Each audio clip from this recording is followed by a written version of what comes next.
Ladies and gentlemen, please help me welcome our next contestant, David Cairns. His speech title, The Silver Spade. The Silver Spade, David Cairns. Thanks, boss.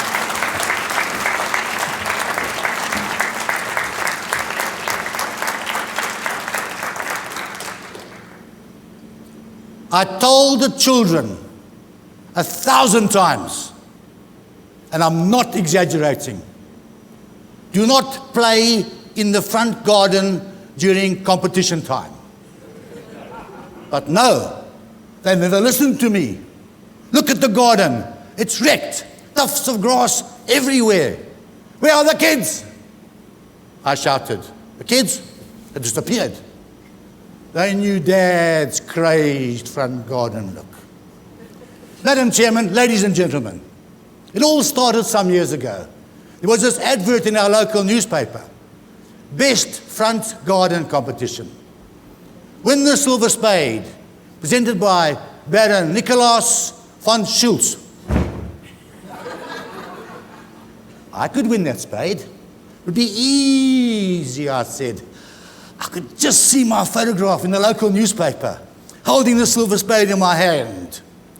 I would become famous throughout the city. But I must admit, I became a bit of a fanatic.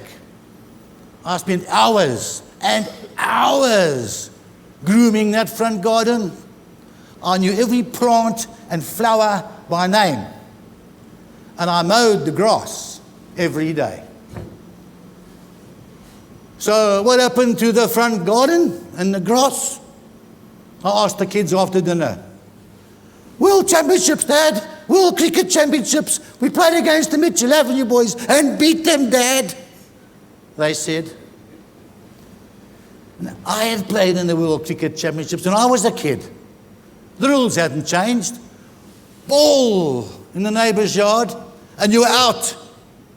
But this was different. I wanted to win the Silver Spade. Now listen here, you guys. The next time you play in the World Cricket Championships, please play in somebody else's front garden.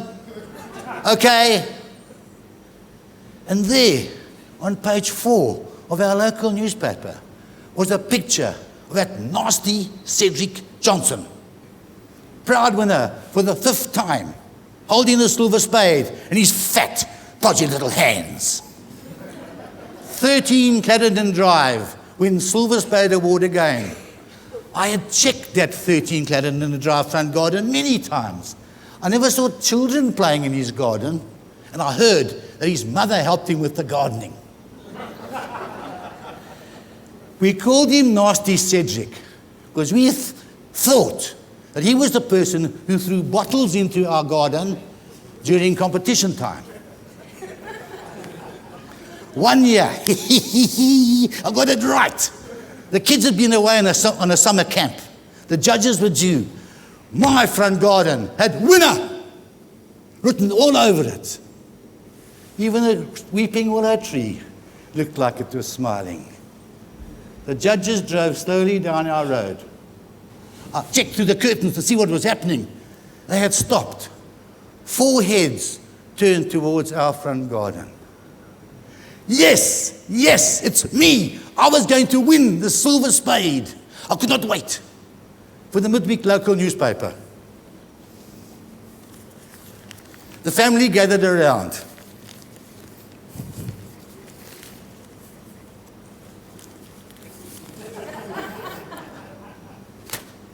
Mrs. Gladys Baxter had won the Silver Spade. Who the heck was Gladys Baxter? I'd never heard of her. Maybe she was the one that threw bottles into our garden during competition time. And what about Cedric? How was he going to explain to his aged mother, who'd helped him with his gardening all these years? Poor Cedric. I feel very sorry for him. It was a Saturday afternoon sometime later. I was watching soccer on the television. Chiefs were playing Pirates when there was a knock on the door. And there stood Mr. Green, chairman and the entire front garden committee. I could not believe my eyes. And he said, "Mr. Cairns, I now award you the Silver Spade for the best kept front garden." And they took my photograph for the local newspaper with the Silver Spade. What a proud moment. Thank you, I said, and watched them drive away. I stood still to savor the moment. At last, I'd won the Silver Spade. But something was wrong. Something was missing. It was the quietness.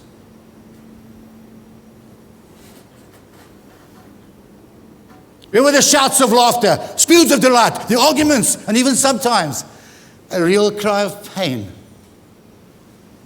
It was the silence. The kids' voices rang through my mind.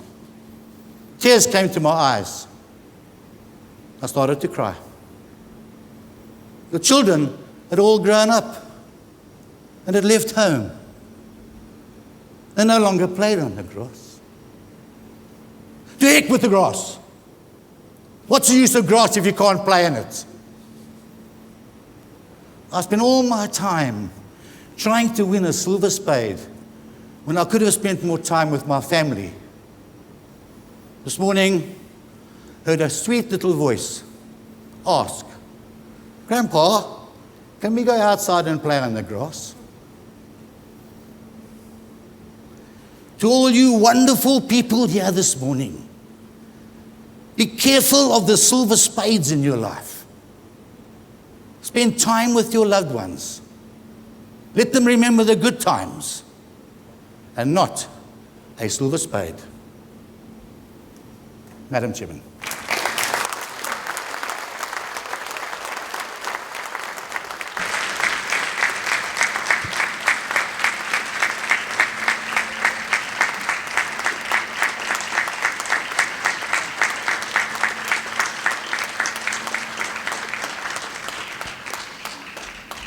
One minute silence for the judges, please.